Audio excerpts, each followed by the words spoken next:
Bismillah ar-Rahman ar-Rahim. Excellencies, friends of the Dar, ladies and gentlemen, good evening. We are delighted at Dar al-Athar al-Islamiyya here tonight to welcome Dr. Julie Boneric. She is the co-director of the French Kuwait Archaeological Mission. She has been in charge of the study of the Al-Qusur site on Failaka Island since 2011. She has worked on excavations in Kuwait, Qatar, Egypt, Lebanon, Jordan, and Libya. Tonight, she will discuss Christianity in the Gulf on the eve of Islam in light of archaeological discoveries. In her efforts to establish the relationship between Christianity and Islam in the Gulf, in the early days, she is using archaeology. So, in essence, she is hitting two birds with one stone. One is this relationship which goes back deep in history, and the second is the settlement of people in the region, as proved through findings of pottery and other remains. Her findings and sources reveal the presence of Christians in the Gulf, in particular through the 4th and 7th centuries. She places importance on sites in Al-Qusur in Failaka, Kharg in Iran, and Serbaniyas in United Arab Emirates. These sites, in her opinion, place importance on retracing both the history of the Gulf and Christianity and the relationship between Muslims and Christians at the beginning of Islam. Of course, the relationship was established way before the need of mobile phones. So please, this is just to remind you to turn them off, and let's welcome Dr. Julie Boneric. I'm very happy to be here today because I realized I work in Kuwait since 10 years, because I first came in Failaka to excavate in Qusur with the previous French mission in 2007. And so I fell in love with Failaka and Kuwait, and I came back almost every year.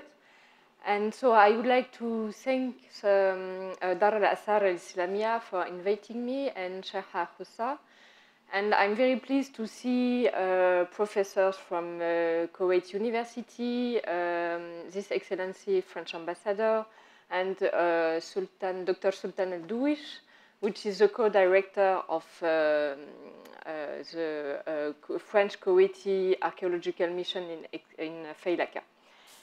So today we will speak about Christianity in the Gulf on the eve of Islam in the light of archaeological discoveries. And of course, I will present more in detail the excavation on Qusur site. So to begin, I will give you an overview on textual sources. So it's without images and it's a little bit harsh, but after you will have a lot of beautiful pictures. We'll see. So textual sources informs us about Christianity in the Gulf, but this history is difficult to restitute because of a lack of textual information, and because also a contradiction between text and archaeology. So in the text you have mentions of Christians in the Gulf since the 1st century to the 7th century, but you have almost no archaeological remains. So we don't have any traces of this Christian in the Gulf. But we have archaeological discoveries after the 7th century, but no text mentioning Christian in the Gulf. So we have a paradox. It's very strange because we have mentioned in the text but no archaeological remains, and after we have archaeological remains but no mention in the text, what I will explain a little bit more after.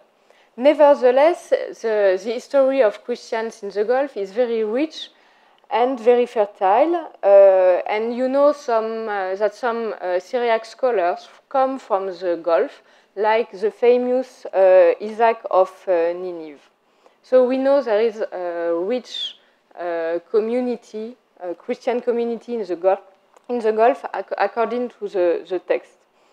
So Christians have a long and ancient history in the Gulf since at least the 1st century, and according to archaeological data, until the 9th century. So the textual sources we have are mostly Syriac and its chronicles, synodic acts, hagiography, and letters from Syriac to another. So the first mention in the text is in 410, and it's in the Acts of the Council of Seleucus Ctesiphon. So it's like a meeting of the Christian authorities, and they mention some bishops in the maritime island, that is to say, Bahrain archipelago. And we know that the dioceses are under the authority of Seleucus Ctesiphon bishop. So after this text, we can suppose the presence of Christians is earlier than 410, because the text mentions Elia, which is a bishop of Mashmahij, and he replaced Bataille, which is replaced again. So we have a new bishop and the mention of older bishop. So we have a Christian before this time. And this text shows it's a very well organized community with a lot of bishops and maybe monasteries. So we have Christians at least from the end of the 1st century. So in the textual sources, we have mention of bishops in this area, and it's bishops in the region of Beskhetraye, is the name in Syriac, which is under the authority of the metropolis of Ref Ardashir, which is under the authority of the Catholicos of the Church of the East. So we don't have a lot of information. It's more about the organization of the communities. So it's a little bit, it's not so funny text, so I will be quick and go to the last text we have about Christians in the Gulf, which is synod, so also meeting of Christians and bishops, and it mentions the autonomy from Beskhetraye from the Fars metropolis, and there is other information, but what is important for us tonight, it's the last text. So after this text, in the end of the 7th century, we have no mention of Christians in Syriac sources. We have some mention in Arabic text, but it's only one merchant. It's not a Christian community, no mention of it in the Arabic sources. On the contrary, after the last text, at the end of the 7th century, we have a lot of archaeological discoveries, which are underlined on the screen here. So you have, of course, El Qusur in Kuwait, on Faylaq Island, the tale of Akkaz, where a church was discovered but not very well preserved, the monastery of Kharg. You have also a church in Jubail, and crosses in these sites and the church of Sirbanias. So how to recognize a Christian site? We need or a church or a cross, which are a very clear sign of a Christian presence. So in the Gulf, the best preserved church are from Qusur, Kharg, and Sirbanias. So as you can see, the church of Qusur is the biggest one, and Sirbanias is very, very small. Here you have a restitution of Al Qusur church. So it's a very similar plan. You have a narthex here to come in the church. You have one principal nave, two collateral. Here you have the sanctuary and two chapels aside. But I will detail more about it after. So it's a restitution of Kharg and Qusur. And what we find, and which is a good markers of Christian communities, it's of course cross. So there is a metal cross, a cross engraved on funerary stele, a stucco cross like in Qusur and Akkaz, and you have one which is preserved here in Dar al-Athar. And a cross also stamped on the church walls. And in the small church of Qusur, you will see there is also a cross. So we know there is Christians from the 7th century, but it's very difficult to have good information. So there is a lot of questions which should be answered. So one of these questions, it's fundamental, is to know if these sites are monasteries or villages. Is it just a Christian community or is it monks which are in the Gulf at that time? Here you have the plan of a Kharg site, which is very clear with a church in the middle. Here you have a refectory, so you can keep it in mind because we have a great discovery in Qusur related to a refectory. And you have the cells for the monks to sleep, which are around the church, and a wall which is delimiting the monastery. So in Kharg, it is clear we have a monastery. But the problem of this site, so it's in an island in Iran, I showed you before. The problem is that it was excavated in 2 months, which is very few. And they excavate almost all the site. It's very well preserved, it's beautiful, but we don't have a lot of information, so it's for archaeologists we need stratigraphical information, and we don't have it. So we have a beautiful map of the site, but we don't know exactly the date and the chronology of the site, and how it was organized, how the monks were living inside. So this is why the excavation of Qusur is so important. It's because it will give us better information because it's not excavated in 2 months, but it takes a lot of time. But we have good results, as you will see. And the other important point is to know the dating of these sites. So according to the text, the previous researchers used to say that the Christian settlement in the Gulf were from previous to Islam, because we have texts, so we expect the archaeological remains are contemporary to the text. But archaeologists discovered some ceramics and some stuccos, which seems to be later than Islam. So it was, I told at the beginning, we have this contradiction between text and archaeology. So it's still in discussion between researchers to know the dating exactly of these sites. So what shows archaeological data is that the settlements are later than expected by the text, and it shows, which is very important, that there is still Christians, and not just some Christians. We have many sites which are still in use after the Muslim conquest, so after the 7th century. And in the Arabic sources, we don't have this information, so it's very interesting to have these archaeological sites.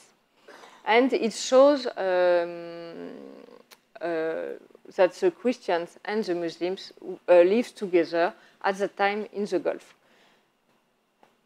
And what is very strange is that we don't have archaeological remains from before the 7th century. So for now, we don't have so many ideas about the life of Christians in the Gulf before Islam. But it's a work in progress. And one explanation about why there is no historical text on Christians in the Gulf after Islam is that we don't have so many books because we have just part of Syriac's chronicles and the part after Islam is missing. So, of course, we can't have mention of Christians if we don't have the whole chronicles, which are historical books written year by year. So it's say what is happening year by year. And we don't have the years after the 7th century. So a lot of questions remains about these Christians. Are they Nestorians? It's what is usually said because they are under the authority of the Church of the East. And so the Nestorian, it's a very large church at that time in the East, and it postulates the separateness of divine and human nature of Jesus. And so we know there is Nestorians, but we don't know if there is other communities or only Nestorians. So excavation will give information about that point also. So we need to develop the study of the Christian sites in the Gulf because we have a lack of textual sources, to know if it was monasteries or village, to know the chronology of occupation, the organization of the sites, the links with outside the Gulf and exchanges, because as you know, Gulf in ancient time was a road to China, to India. So these Christians could be here on the way to China. And we need to know why the sites are abandoned at around the 9th century. What was the liturgy in the church? What was the community? And what was the monastic rules? So as you see, there is a lot of questions. And this is why one of the best ways to answer this question is to excavate El Qusur. So this site is in the middle of Failaka Island, as you can see here. It's the only site in the middle of the island because all the archaeological sites of Failaka are surrounding the island. It's also the biggest site. It's doing almost 2 kilometers long here.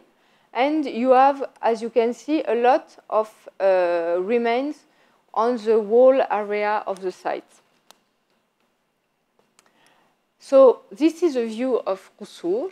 So it's difficult at first to see the archaeological remains, but there is a lot of stones. Here you have a building, and it needs diggings. But when you dig, you have very great discoveries. So you have a view of the winter season. And so Qusur is in the middle, and all around you have the Sebra, which is very important for pastoralism. So it explains why they are in the middle of the island. They have access to the sea. It's not so far. So we have traces of fishing activities, and they are around of grass. So it's a good location. Qusur is famous because of the discovery of a monumental church, which was discovered by the previous French mission in 88 and 89, before the war. And they come back in 2007 to finish excavation. In 2008, they discover a second church near the first one. So what is interesting in Kusur is that you have a lot of remains on the surface, a lot of stones, trace of walls or plaster floor. And we are doing a map of the whole site with all the remains in the surface, which shows some building, as you can see here. So we can begin to study the site without excavation. So the monumental church was not so well preserved, but we can have the plan of the building here. And you have, it's a mud bricks church. So this is why there is not so high walls, because it was mud bricks. So it's not very well preserved because it's go away with the sun and the rain. And you have a plastered church. So the soil and the walls are plastered. Here you have the restitution of the church, which is a work in progress we are doing in the mission. And it can give you an idea of the church. So as I told you before, you have the narthex here to enter the church. You go in the main nave, and which give access with some steps to the sanctuary. And it's surrounding by two collaterals here and two capitals. And what is interesting is that in Kusur, we have the previous mission discovered stucco panels with crosses in this area, so in the south collateral, and there is also burials in the wall of the of the church. So maybe it was a pilgrimage church for the people to come on Feilaka and to do procession around the burials, maybe from a saint or maybe from the monks who found the monastery. So you can go here, walking around the nave, and we can suppose that maybe the monks were inside and the people were circulating around from one chapel to another and near the burial. So this is a panel stuccos which were discovered in 88 and 89. They were destroyed during the war. So one is preserved in the National Museum and one is exposed in Dar al-Athar al-Islamiyya. So you can see it. It's a very beautiful piece. And was also discovered a lot of stucco fragments. So we know there was 5 crosses in this area and also some decorative bands on the upper part of the walls in stucco. So it was a very monumental building and very well decorated. And the previous French mission also discovered a smallest church. And as you can see, just a simple nave with also a sanctuary. And here you have a cross which is stamped on a seat in the sanctuary. So it's a very smaller church. And if we have a pilgrimage church or maybe a church for a feast, we can have a smaller one for the monks for the everyday prayer. So here are the church, the big one, the small one, and it's the northern part of El Qusur. So as you can see on this map of the remains in the surface, it's not, all this part is not excavated. It's just what we can see when we walk off the site. So there is a lot of building surrounding the church. And more you are going outside the center, and bigger are the buildings, but it's less dense. So the site is composed of 2 churches, and all around you have the same kind of house. So courtyard house with an enclosure and a small habitation inside. So as you can see, this is the habitation and the enclosure of the courtyard with most of the time a kitchen. And here you have a restitution of this kind of building. So all the sites are composed of this kind of building. It's very simple. At the center of the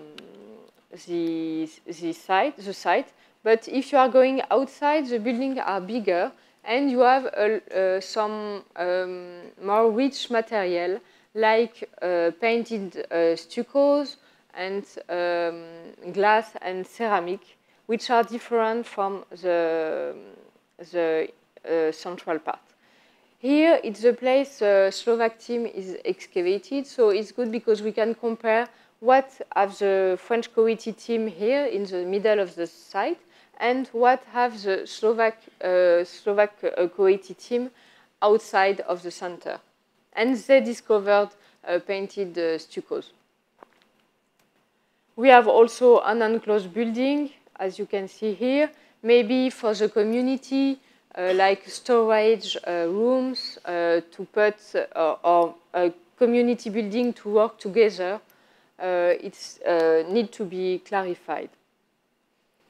So the excavation in Kusur began in the 70s with an Italian mission, which excavate 2 years. After you have the French mission, the previous French mission, which discovered the 2 churches and also excavated some enclosed building.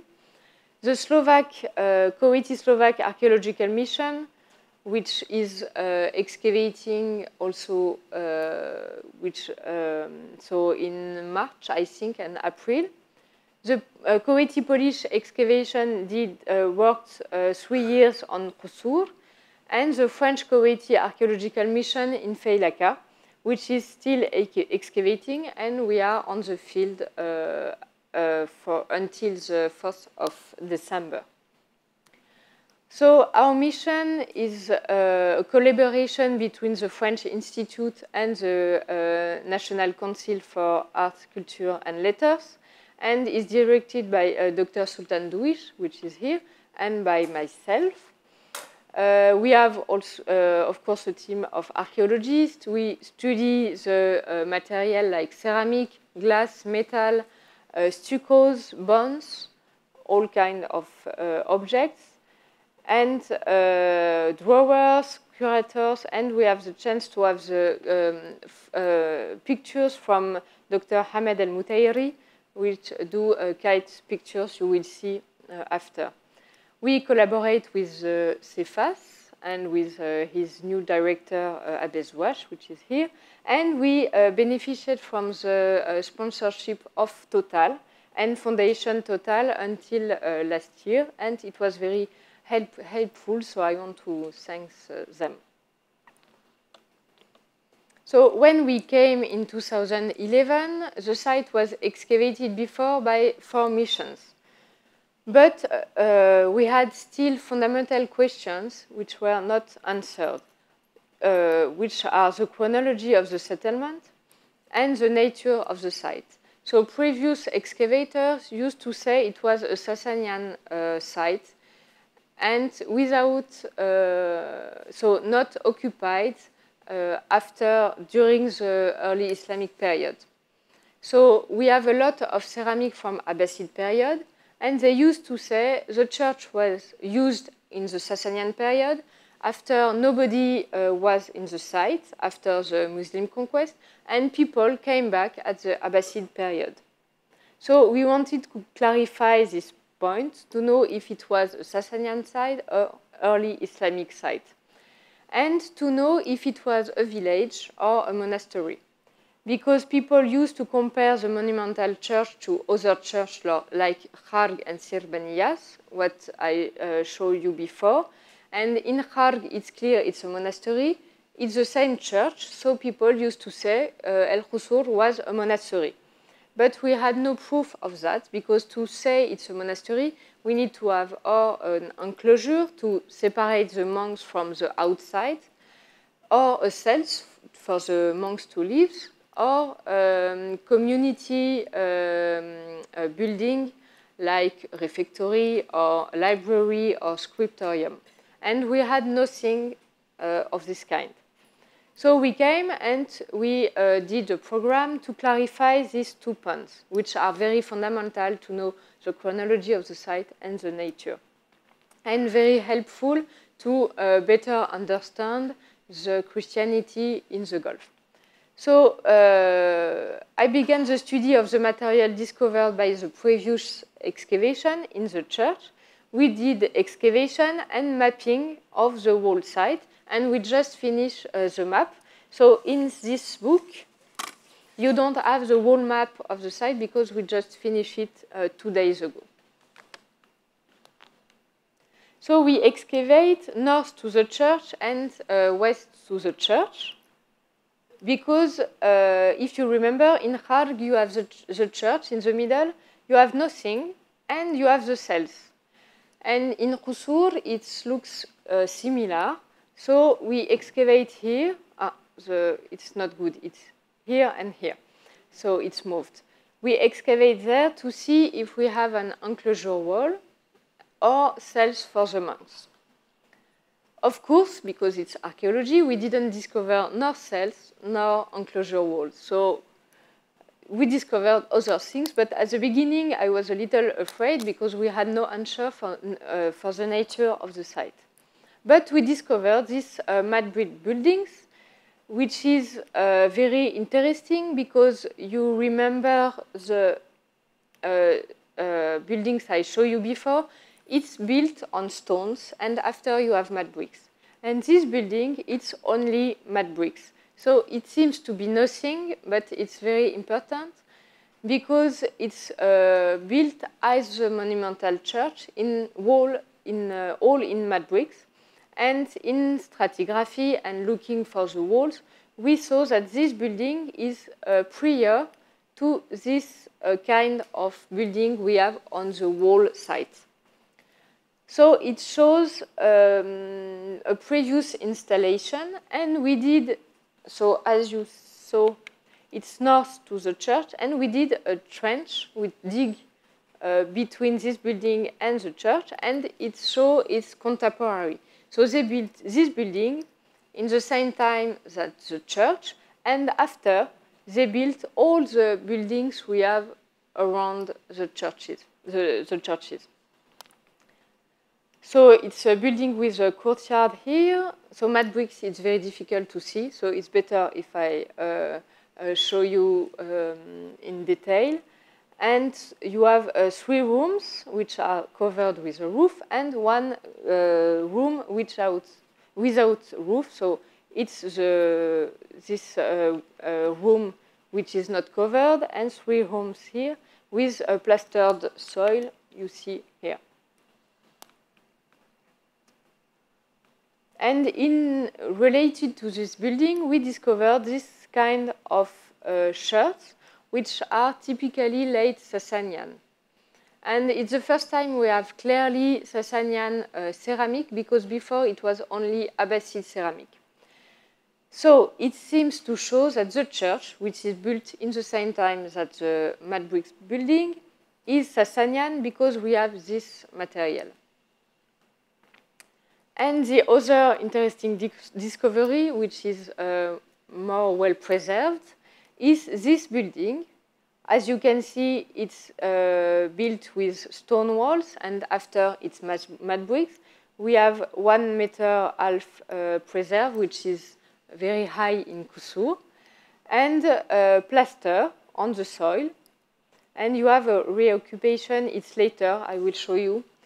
So it's a monumental building, and we took 4 years to excavate it. So you have the excavation year by year, because it was recovered by a big stone collapse. So this is the building pictured by Dr. Hamed Al-Mutayri. And in blue, you have the very late phase I will not speak about today.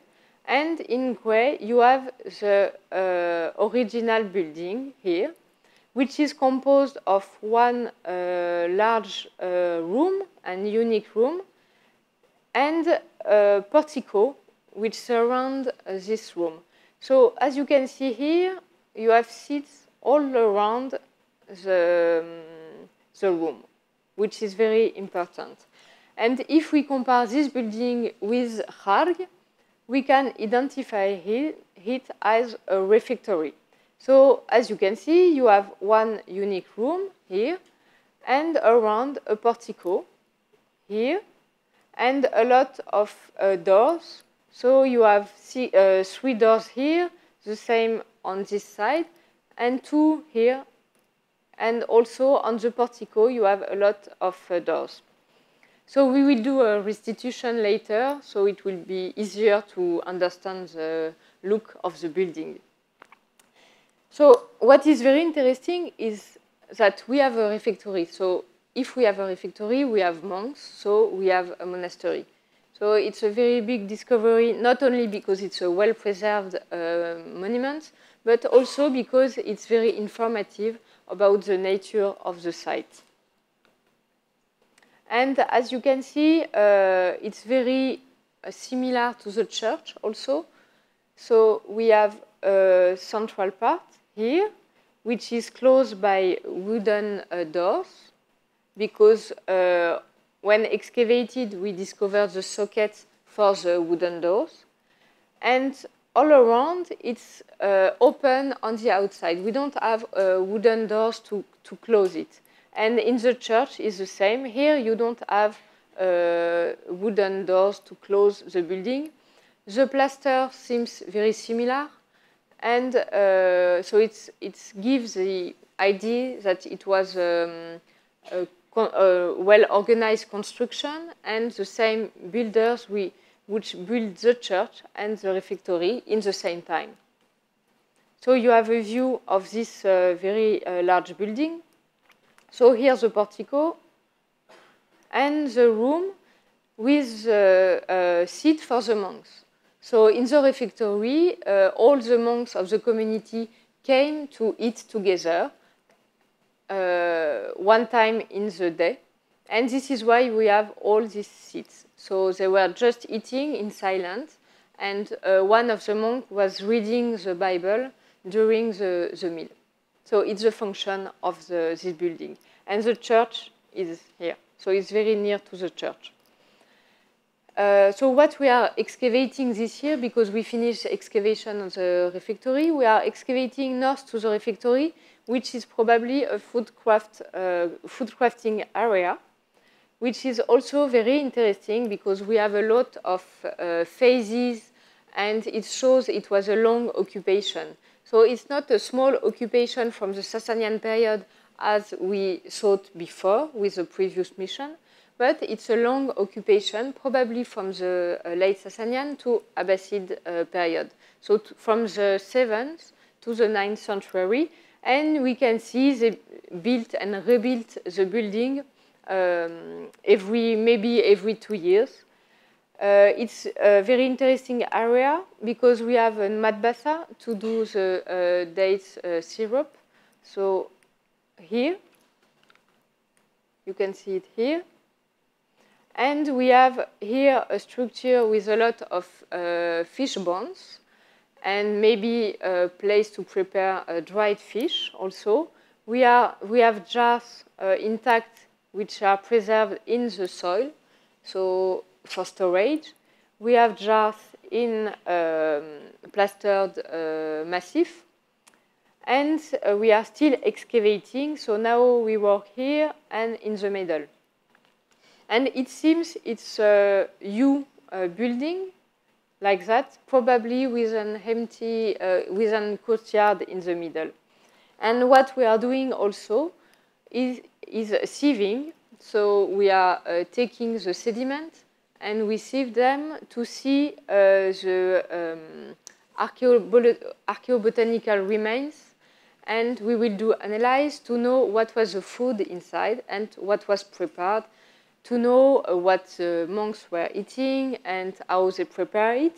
And maybe we will find some remains from importation, like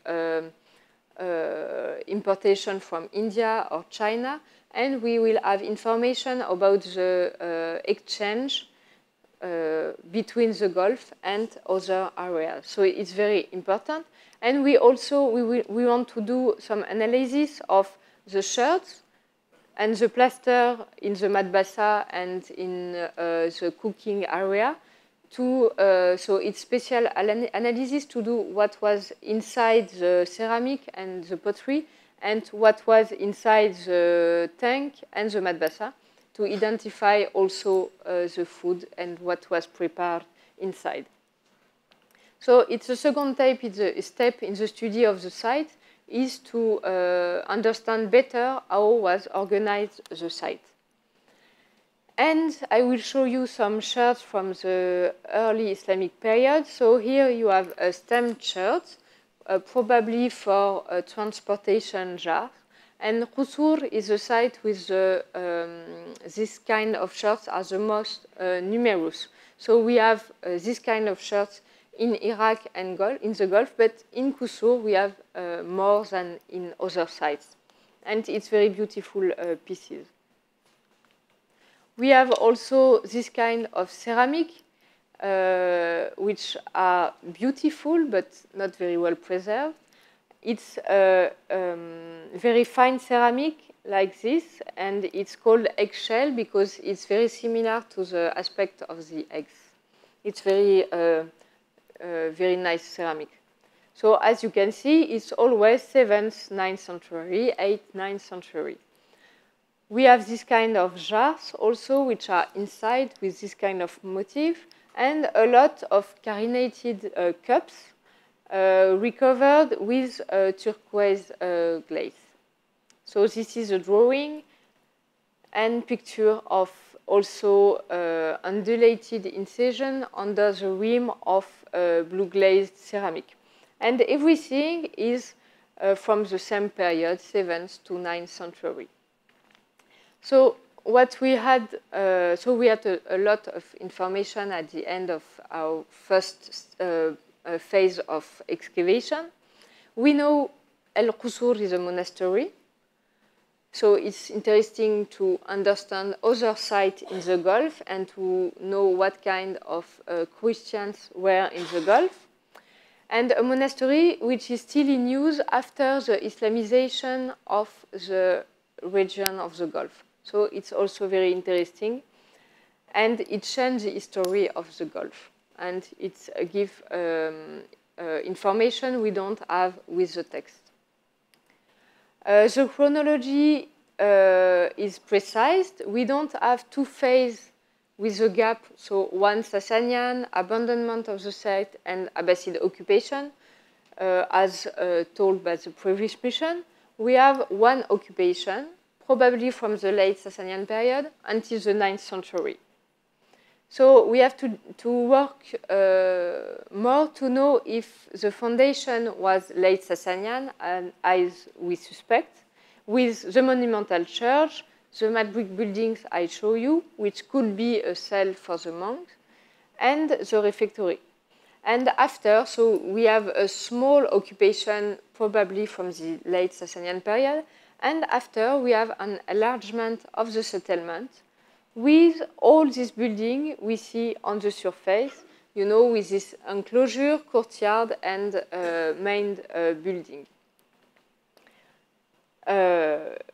So the chronology is precise with the question of the time of the date of the foundation, and the nature is precise because we have a refectory, so we have a monastery.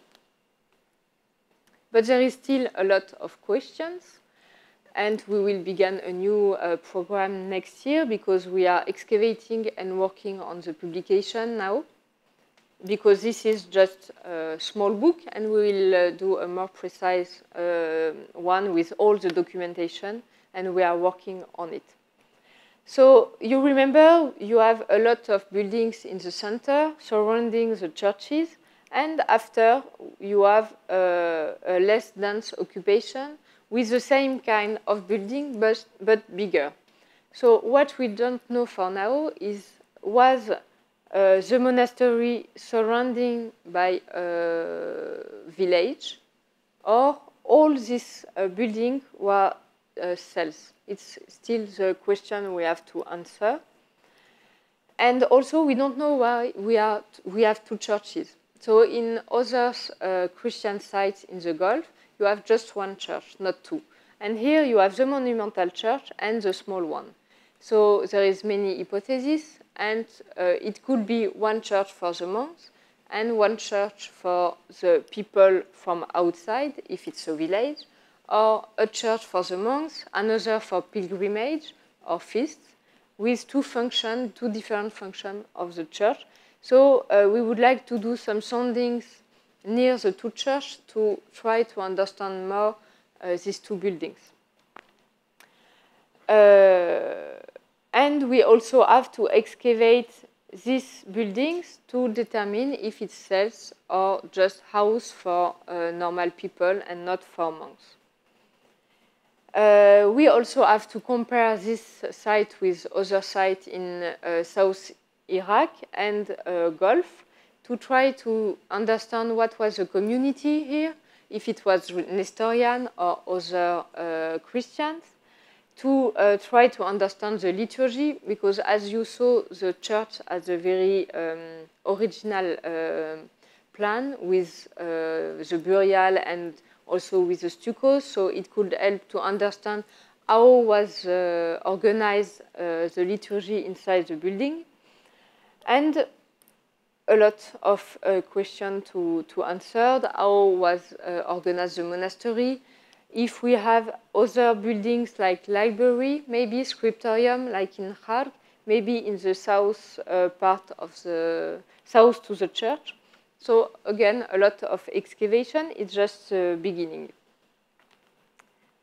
So if you want to know more, we have a blog on internet and with French, Arabic, and English papers. You have the booklet, which just is